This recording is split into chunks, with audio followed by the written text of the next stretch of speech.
नमस्कार मित्रों। आइए आज सुनते हैं मालती जोशी जी की लिखी कहानी एक घर हो सपनों का। कहानी शुरू करते हैं दोस्तों। स्कूटर की परिचित आवाज़ सुनकर मैंने बिनाई एक ओर रख दी और उठकर दरवाज़ा खोल दिया। हस्ब मामूल अम्मा का कहीं पता न था। मजबूरन मुझे ही रसोई घर में दौड़कर जाना पड़ा। उधर भूषण जैसे इस अवसर की राह ही देख रहा था। उधर उन्होंने घर में पाँव दिया, इधर इसने ज़ोर ज़ोर से अपना राग आलापना प्रारंभ कर दिया। अरे कहाँ हो भाई, अपने लाडले को जरा चुप तो कराओ। इनकी झल्लाई हुई आवाज़ आई। अभी आई, मैंने कहा और जल्दी जल्दी किसी तरह 4 चिप्स तलकर चाय तैयार की। बाहर आई तब तक मुन्ने मियाँ सारे घर को अपनी आवाज़ से भर चुके थे। कमबख्त जरा हिलने नहीं देता, मैंने पलंग पर अपना आसन जमाते हुए कहा। हिलने की ज़रूरत ही क्या है, you are suppose to take rest. अम्मा जी कहाँ हैं? शायद पड़ोस में अचार डलवाने गई हैं, मैंने यथाशक्ति सहज होते हुए कहा। हालांकि शायद शब्द एकदम फिजूल था। मुझे मालूम था अम्मा पड़ोस में हैं और मन ही मन में गुस्से में उफन रही थी। कभी कभी मुझे लगता है क्या यही कि हम लोगों ने अम्मा जी को अपने लिए नहीं चाची जी के लिए बुलवाया है। तो क्या अब पड़ोस में जाना भी गुनाह हो गया है? मैंने बेवजह तुनकते हुए कहा। चाची बेचारी हमेशा मेरी कितनी मदद कर देती हैं, सो पड़ोस में रहकर इतना तो करना ही पड़ता है। वह चुपचाप चाय का घूंट भरते हुए मेरी रामायण सुनते रहे। लड़कियां कहाँ हैं? कप रखते हुए इन्होंने पूछा। वहीं होंगी, कच्चे आम जो मिल गए होंगे। कोई मना करने वाला तो है नहीं, तुम तो रोक सकती थी। अब तुनकने की बारी इनकी थी। दिन भर ऊट पटांग चीज़ें खाया करती हैं, फिर रात में खांस खांस कर सबकी नींद खराब करती हैं। और इतने ही पर यह चुप नहीं हुए। आंगन में जाकर इन्होंने ज़ोर से आवाज़ लगाई, पुनीता, महिमा। पल भर ही में दोनों दौड़ती हुई आईं और अपने पापा के रौद्र रूप से डर कर सहमी सहमी अपने बस्ते खोलकर बैठ गईं। एक अजीब सी मनहूसियत सारे घर पर छाई रही बेमतलब। सांझ ढले अम्मा लौटी, इन सब बातों से बेखबर। कितनी देर कर दी अम्मा? मैंने किसी तरह अपने पर काबू रखकर कहा। लली, 2 सौमियन का अचार पड़ा है, पूरी दोपहर हो गई काटते काटते। फिर कुछ कुतरा, कुछ मुरब्बा, कुछ चटनी। तो आज ही सब कुछ ज़रूरी था क्या? चाची भी कमाल करती हैं। अरे हम ही ने कहा कि बनाए लो, रोज़ रोज़ का झंझट कौन पाले। और इसके बाद अम्मा कमर सीधी करके जो लेटी तो रात के 9 बजे मेरे जगाने पर ही उठी। मिसरानी तब तक खाना बनाकर जा चुकी थी। उसकी हाजिरी में मुझे बराबर रसोई में ही रहना पड़ा था। दूसरे दिन सुबह चाची के यहाँ से आम की खट्टी मीठी चटनी और मुरब्बा आया था और उनके स्वाद से इनका रात वाला मूड गायब हो चुका था। यह तो मानना पड़ेगा कि चाची साक्षात अन्नपूर्णा है। कितनी तरह के अचार बना लेती हैं और एक से एक लाजवाब। इन्होंने चटकारे लेते हुए कहा। तो ये कौन बड़ी बात है लला, हमसे कहो तो हम 25 तरह के अचार बना दें। औरत हो के इतना भी नहीं जानेंगी का? हम दोनों मुस्कुरा दिए। अम्मा यूँ तो दिन भर चाची के गुण गाएंगी, पर कोई दूसरा तारीफ करे तो उन्हें ईर्ष्या हो आती है। अच्छा अम्मा जी, यह बोले, आप तो इतना सब जानती हैं। अपनी लाडली को तो आपने कुछ सिखाया नहीं। ढंग का अड़ोस पड़ोस ना हो तो मैं अचार खाने को तरस जाऊं।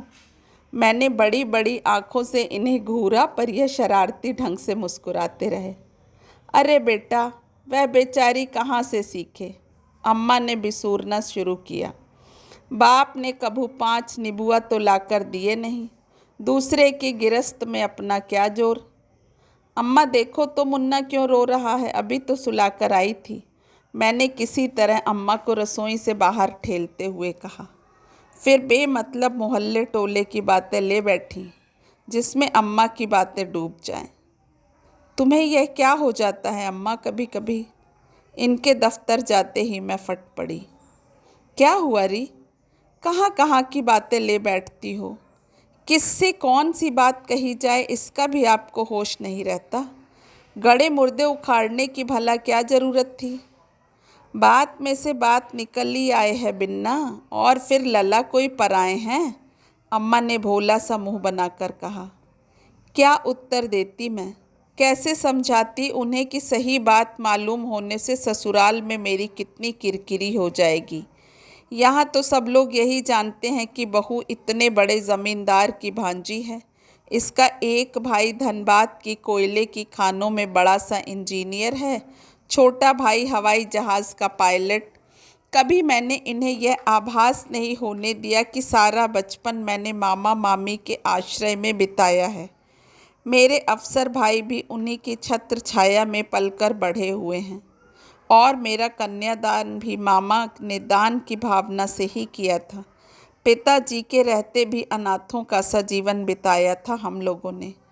उस मानसिक यंत्रणा की स्मृति भी अब जहर सी लगती है। अपने आत्म गौरव को अब ज़रूरत से ज़्यादा सहेजने लगी हूँ मैं। तीसरे पहर अम्मा बोली, लली, हम तनिक दुल्हन के साथ बाजार हो ही आएँ।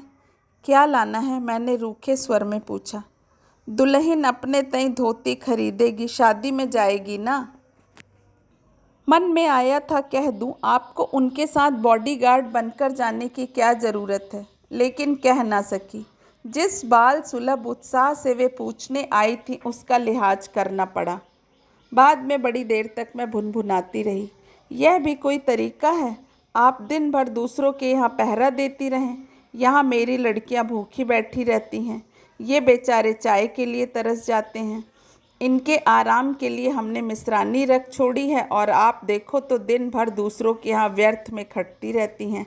आज पापड़ हैं तो कल बड़ियाँ हैं, आज धनिया साफ़ हो रहा है तो कल हल्दी पिस रही है। पड़ोस के घर के प्रति यह मोह सीमा पार करता जा रहा है।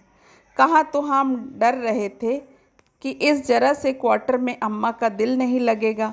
भैया का शाही बंगला याद करके यह संकोच से भर उठते थे। यह तो मेरी ही जिद थी जो अम्मा को यहाँ लेवा लाई। भूषण के भरोसे लड़कियों को संभालने की बड़ी समस्या थी। फिर मेरा भी मन अम्मा के पास रहने को हो रहा था। भैया के पास साल 2 साल में चक्कर लगा आती हूँ, पर वहाँ सब कुछ कितना फॉर्मल होता है। उस वातावरण में खुलकर हंसना बोलना भी संभव नहीं। यही सोचकर अम्मा को बुला लिया था। सोचा उन्हें भी तो कुछ परिवर्तन चाहिए। अम्मा के टैक्सी से उतरते ही पड़ोस के पंडित जी ने भौजी पाएँ लागी कहा तो अम्मा एकदम निहाल हो गई। फिर बड़ी आसानी से वह चाची की जीजी बन बैठी और जब तब उन्हें साधिकार दुल्हन कहकर पुकारने लगी। इस रिश्ते की मिठास ने पड़ोस के संबंधों को और भी मजबूत बना दिया।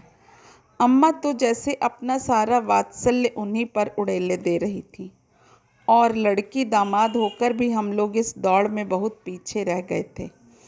इनके दफ्तर लौटने से पहले ही मैंने चाय नाश्ता तैयार कर दिया था, ताकि कल की तरह इनका मूड ऑफ ना हो जाए।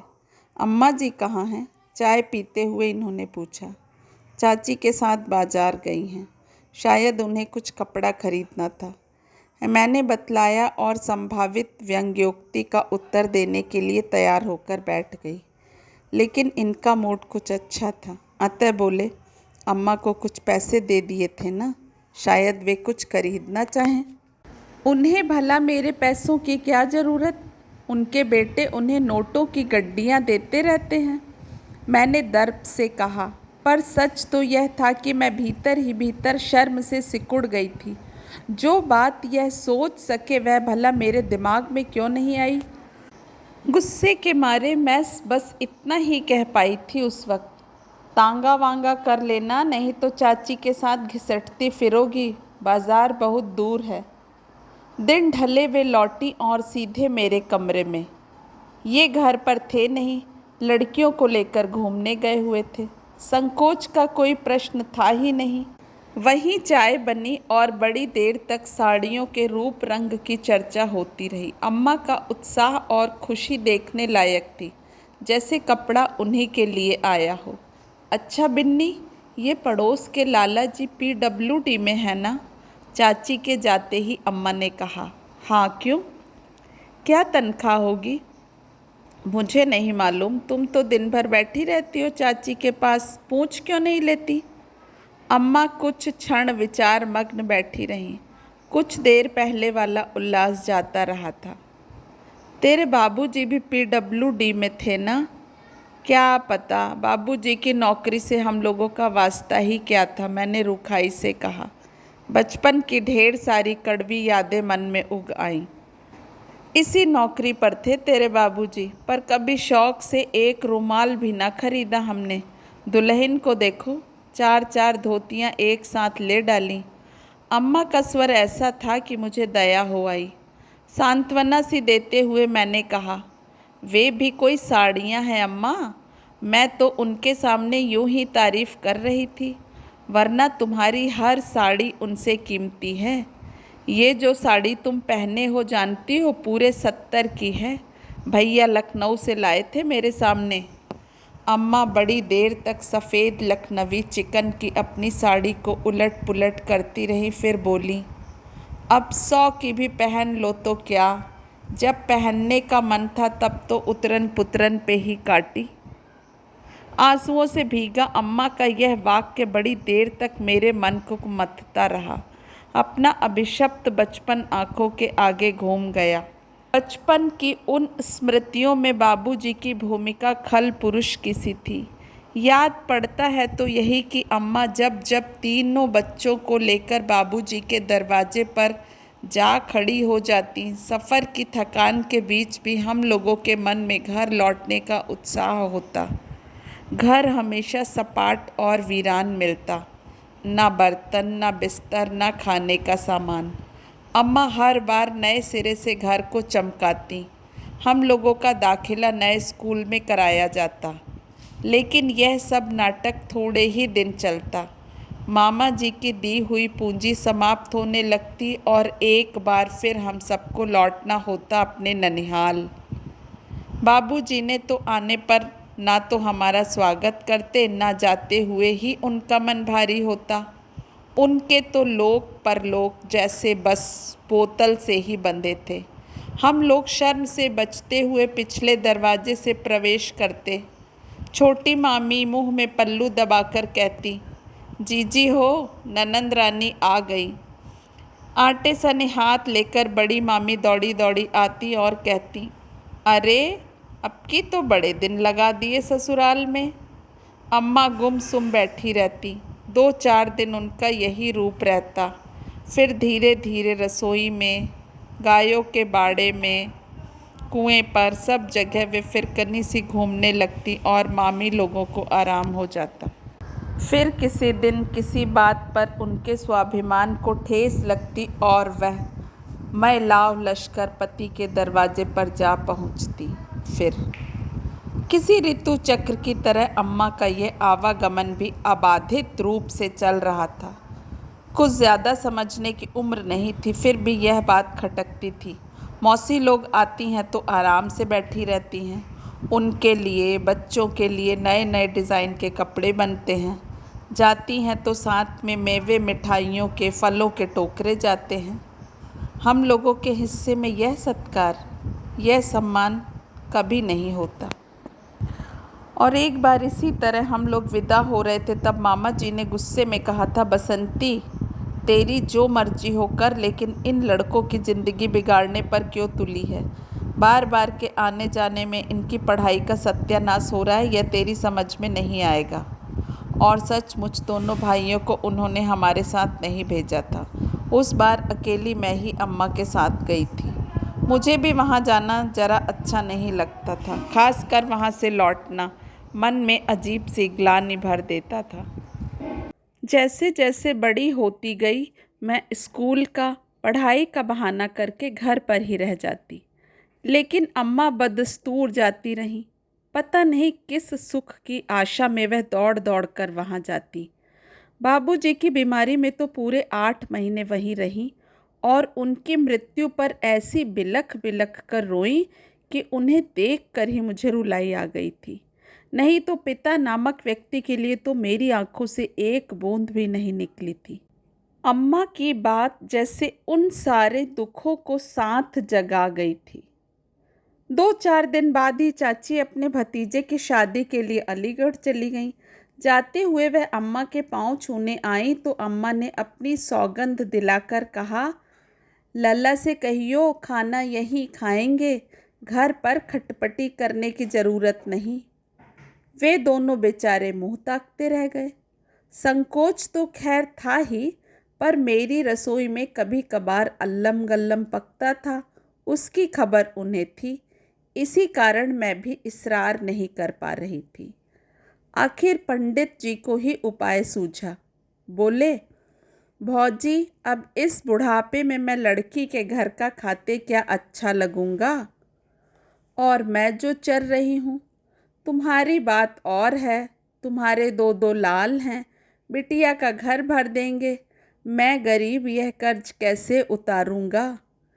बेटों की प्रशंसा से अम्मा गदगद हो उठी और बोली, अच्छा चलो, तुम्हारी बात मानी, पर एक शर्त है, खाना तुम नहीं बनाओगे। दुल्हन के हाथ की पूरी पकवान तो बहुत खाए हैं, कुछ दिन मेरे हाथ की कच्ची पक्की भी खा के देख लेना। बेचारे बड़ा मना करते रहे, पर अंत में यही व्यवस्था पक्की हुई। तुम भी अम्मा कहाँ कहाँ की बला सिर पर ले लेती हो। उनके जाते ही मैंने कहा, चाची कोई आज पहली बार बाहर जा रही हैं, पंडित जी तो स्वयं बना लेते हैं।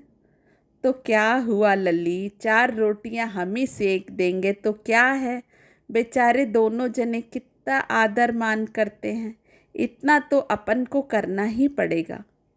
मैं चुप रही। जिंदगी भर अम्मा ने रोटियां सेकी हैं दूसरों की, लेकिन वह मजबूरी दूसरे प्रकार की थी, यह दूसरे प्रकार की। मान मनोहार की भूखी अम्मा क्यों मेरे पड़ोसियों पर जान छिड़कती हैं, यह मेरी अब समझ में आया।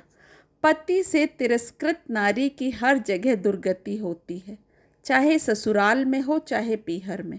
वह तो बिन ना पेंदे की लुटिया होती है, जिधर चाहा लुढ़का दिया। बिना पैसे की नौकरानी होती है, जब चाहा जैसा चाहा काम लिया और बस छुट्टी। जिसके पीछे 4 बच्चे होते हैं, उसे तो यह जहर का घूंट पीना ही पड़ता है। अकेली जान हो तो कुएं में कूद जाए कोई। भैया भाभी के राज में अम्मा खूब आदर मान बटोर रही थी, लेकिन भौजी की सी मिठास उस नीरस माता जी में कहाँ थी। चाची चली गईं और पंडित जी की रसोई पर अम्मा का आधिपत्य हो गया। उन्हें समय पर सुस्वादु भोजन करवाने में उनका उत्साह जैसे छलक पड़ता था। सुबह खिला चुकती तो शाम के नाश्ते की सोचती, रात को लेटे लेटे सुबह की प्लानिंग करती। कभी दाल भिगो देती, कभी चने, कभी गीला मसाला डालती तो कभी सूखा। जितने प्रकार के चावल वह बनाना जानती थी, सब का नमूना उन्होंने 8 दिन में पेश कर दिया। आलू की सब्जी कोई 4-5 किस्म की बनाकर खिलाई। चाची को कटहल देखने से भी चिढ़ थी, इसलिए बनने का कभी सवाल ही नहीं उठता था। लेकिन अम्मा ने दामाद से कहकर कटहल मंगवाया और उसकी सब्जी परोसकर पंडित जी को सुखद आश्चर्य में डाल दिया। वह कहते, भौजी इसी तरह महीना 2 महीना तुम्हारे हाथ का खाता रहा तो कपड़े नए बनवाने पड़ेंगे। रहने दो लाला, क्यों मुँह देखी कहते हो, आधे भी तो नहीं रह गए हो। दुल्हन आकर मुझसे ना लड़ें तो देख लेना। लेकिन अपनी प्रशंसा उन्हें पुलकित करती, वह उनका खिला खिला चेहरा ही बता देता। अम्मा, मैं कहती, किसी दिन भैया आकर देख लें तो कितना नाराज होंगे। वह तो तुम्हारे आराम का कितना ख्याल रखते हैं। अरे तो आराम की कहीं कमी है? अम्मा एकदम बिफर उठती। मैं कोई लंगड़ी लूली हूँ, अपाहिज हूँ? बस एक कमरा दे दिया, दिन भर पलंग तोड़ो और दीवार से सर फोड़ो। भाभी बातें नहीं करती, बस कभी कभी। फुर्सत कहाँ है, मीटिंगें चलती रहें दिन भर, ना हमें साथ लिवा ले जाती हैं, ना कोई हमारे पास आता है, ना कोई बात कहने को, ना कोई काम करने को। सच इतना जी घबराता है। अम्मा के उस एकांतवास की कल्पना से मेरा भी जी घबरा उठता। भैया के यहाँ जब भी जाती मेरे हिस्से में भी वही आता था। कभी कभार छोटे भैया के यहाँ चली जाया करो, मन बहल जाएगा। ना बाबा, बड़का तो फिर भी कभी 5-10 मिनट पास आकर बैठता है। छोटा तो पूरा अंग्रेज बन गया है। आधी आधी रात तक दोनों घर नहीं आते। इतने बड़े बंगले में अकेले जी घबराने लगता है। बड़के के यहाँ बच्चों की रौनक है, खाने पीने का भी विचार है। वे अपने कुछ भी खाए पिए। हमारे बर्तन, हमारी महाराजिन सब अलग है। एक अकेली अम्मा के लिए भैया ने एक महाराजिन रख छोड़ी है। अम्मा की रसोई का कमरा भी अलग है। जीवन में बहुत कष्ट उठाए हैं अम्मा ने, और अपनी शक्ति भर उन्हें सुख देने का प्रयास भैया करते रहते हैं। फिर भी वह यहाँ दूसरों की रसोई पका रही हैं, सो भी बड़े चाव से।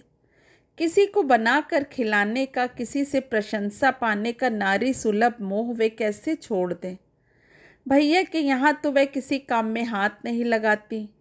हाँ, मैं जब जाती हूँ तब भले ही शौक से कुछ बना खिला दें। और दिनों में तो वह तरस कर रह जाती हैं कि भैया किसी चीज़ के लिए कहें और वह बनाकर खिलाएं।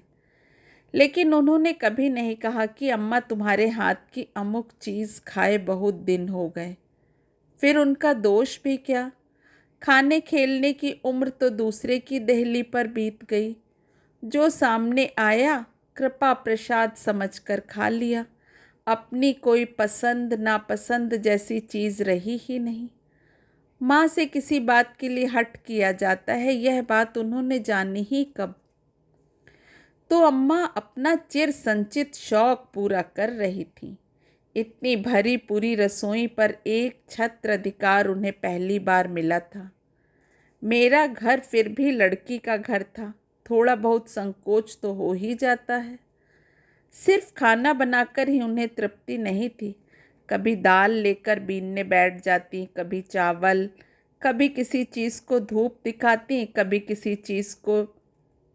यूँ चाची बड़ी सुगढ़ गृहिणी थी। सारा सामान हमेशा कुटा पिसा साफ सुथरा रखती।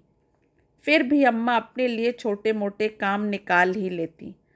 रसोई का दरवाज़ा पीछे से बंद कर चाबी अपने पास ही रखती, ताकि पंडित जी के आने से पहले चाय नाश्ता तैयार कर सकें। छुट्टी वाली दोपहर, दिन भर खूब सो लेने के बाद 4 बजे इन्होंने आंखें खोली। घर बड़ा सुनसान लग रहा है। कहाँ चले गए सब लोग भाई? यह उठने का उपक्रम करते हुए बोले। लड़कियां खेलने गई हैं। अम्मा शायद तुम्हारे संकोच से पड़ोस में पढ़ रही होंगी। पड़ोस में? क्यों, पंडित जी तो शादी में गए हैं ना। चाबी तो अम्मा के पास है। तब तो आज चाय मैं बनाऊंगा। तुम्हारी माँ आई हैं तब से रसोई घर में नो एडमिशन का बोर्ड लगा दिया है तुमने। मुझे भला क्या ऐतराज हो सकता था, मज़े से बैठी बुनती रही। लेकिन इतने आराम से चाय पीना उस दिन भाग्य में नहीं था। 2 ही मिनट बाद ये बाहर आए और बोले, रेखा 1 मिनट इधर आओ। क्या है? उनकी आवाज़ में ऐसी रहस्यमयता थी कि मैं घबरा उठी। इनके पीछे पीछे रसोई की खिड़की से देखा। अम्मा 10-12 पीतल के छोटे छोटे डिब्बों का ढेर लेकर बैठी हैं और उन्हें नींबू और राख से चमका रही हैं। यह क्या हो रहा है अम्मा? मैंने एकदम आंगन में जाकर कहा। अरे ये डिब्बे इतने कलिया गए थे, हमने सोचा। ओफो, तो क्या हो गया? ये तो बरसात के दिन है, 2 दिन बाद फिर जैसे के तैसे हो जाएंगे। तो क्या हुआ, 2 दिन तो चमकेंगे। इतनी सहजता से उन्होंने कहा कि मुझसे उत्तर देते न बना। 2.5 महीने के बच्चे का ख्याल छोड़कर मैं भी वहीं बैठकर उनका हाथ बटाने लगी। किसी तरह वह आयोजन पूरा हुआ। फिर उन्हें धो पोंछकर पूर्ववत भरा गया और यथास्थान रखा गया। चाची की अनुपस्थिति में उनके घर में इतनी दखलंदाजी करना मुझे अच्छा नहीं लग रहा था। पर अम्मा बड़ी तृप्त दृष्टि से चमकते डिब्बों की उस कतार को देख रही थी। चलो अम्मा, घर चलें। मैंने कुछ सख्ती से कहा। घर पर आकर वे बड़ी देर तक गुमसुम बनी रहीं। मुझे लगता रहा मेरा स्वर बहुत ज़्यादा कड़ा तो नहीं था। मैं यूं ही इधर उधर की बातें निकालती रही ताकि वह सब भूल जाएं। लल्ली, बड़ी देर बाद वह बोली, झांसी में हमारे पड़ोस में एक मरैठन थी। उसका घर जब देखो चम चम चमकता रहता। उसे अपने घर बुलाते भी ला जाती थी। घर में बस एक कनस्तर था आटे का, बाकी सौदा जैसा बनिए के यहाँ से बंद कराता वैसा ही रखा रहता। सारी शाम अम्मा उदास बनी रही, बस बार बार एक ही बात कहती, यही PW की नौकरी तेरे बाबूजी की थी, यही लाला जी की भी है, पर दुल्हन को देखो कैसे ठाठ से रहती हैं। बेचारे पंडित जी का परिवार बहुत साधारण था, बाल बच्चे थे नहीं, इसलिए 4 चीज़ें भी घर में आ गई थी। लेकिन अम्मा बेचारी के भाग्य में छोटी छोटी चीज़ों के लिए तरसना ही लिखा था। आज बहुओं की रसोई में गैस के चूल्हे हैं, इलेक्ट्रिक अवन है, बाथरूम में गीज़र है, लेकिन अम्मा स्टोव पर खाना बनाने की तमन्ना भी पूरी ना कर सकी। मामा का घर तो देहाती था, इतने लोगों का खाना लकड़ी पर ही बन सकता था, लेकिन पति के शहरी मकान में स्टोव पर खाना बनाने का उन्हें बहुत शौक था। बहुओं के पास चीनी के, स्टील के, मुरादाबादी बर्तनों के सेट्स लगे हुए हैं, पर अम्मा को दूध के लिए एक स्टील की पतीली की इच्छा थी। वह भी मन की मन में रह गई। और दूध भी कितना आता, पाव भर की आधा सेर बस। अम्मा की बातों से मेरा मन भी उदास होने लगा था। आखिर मैंने कहा, रहने दो अम्मा, बीती बातें कहने से मन का दुख होता है, फिर मरे हुए व्यक्ति को कोसना तनिक भी अच्छा नहीं। रात दिन मेरा मन जो जलता है लल्ली, कभी तो मुंह पर बात आती ही है, गृहस्थी का सुख देखा ही क्या है मैंने। घर बसाना और चीज़ है, बच्चे पैदा करना और। अम्मा पर उदासी का यह आलम 2-4 दिन बड़ी मुश्किल से रहा। पंडित जी जिस दिन आने वाले थे उस दिन सुबह से उनका उत्साह देखने योग्य था। उनका दूध लेना, पानी भरना, झाड़ू बुहारी, सारा काम अम्मा ने बड़े मनोयोग से किया था। शाम को वे आए तो अम्मा ने ही उन्हें बनाकर खिलाया। रात बड़ी देर तक उन लोगों की बातें चलती रहीं। दान दहेज, दूल्हा दुल्हन, नेक व्यवहार आदि पर चर्चा होती रही।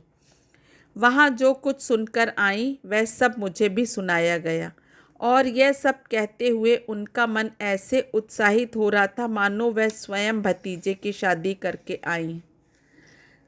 अब अम्मा के पास कोई काम नहीं था। वह बड़ा खाली खाली सा अनुभव कर रही थी। सुबह देर तक बैठी भूषण को खिलाती रही, नहीं तो बच्चों में उनका मन कम ही लगता था। दोपहर में जब सब दफ्तर जा चुके तब चाची ने घर का सफाई अभियान शुरू किया। फर्श को धो पोंछ कर साफ किया, खिड़कियों के शीशे चमकाए, एक एक चीज़ अलमारी से उतार कर नए सिरे से रखी। बाहर से लौटने पर चाची का यह हमेशा का कार्यक्रम था।